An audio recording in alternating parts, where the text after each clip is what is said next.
Barcha O'zbekiston fuqarolari diqqatiga Prezident Shavkat Mirziyoyev jiddiy murojaat bilan chiqdi.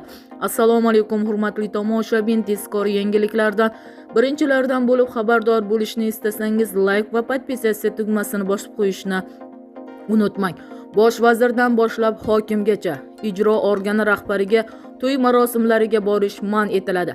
Choyxonalarning yonida davlat mashinasini turganini ko'rgan kunim ishdan olib tashlayman. Jinoiy javobgarlikka tortaman. To'y eng ko'pi 150 kishiga, osh 200 kishiga bo'ladi. Birorta rahbar uyida tug'ilgan kunini ham to'yini ham mendan boshlab nishonlamaydi. Bo'ldi, u zamonlar tugadi. Endi odamlarning g'ashini keltiryapmiz, la'natini keltiryapmiz. Marosim ham, to'y ham rahbarlarsiz bo'ladi. Bosh vazir boradi g'o'ddayib, hamma movuni bilan, hamma turadi.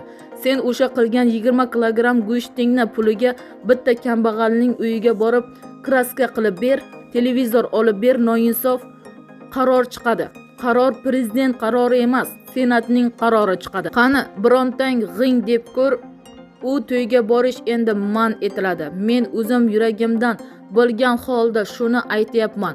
U hammasi xiyonat. Bizning xalqimizga ikkinchidan to'y qilishning me'yorini ham yozib beramiz. Toshkentda 4 qizi bor odam o'zini osishi kerak. To'y qilish uchun oddiy odam oilali budjetidan oylik oladigan odam o'zini osishi kerak. 4 ta qizini erga berish uchun o'zini osa to'g'ri bo'ladimi? Nimaga hech qanday imkoniyati yo'q? Baribir bechora qarz oladi.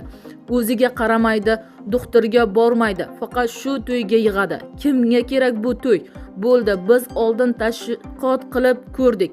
Bo'lmadi. Bu tashviqot xiyonat qilyapmiz xalqimizga.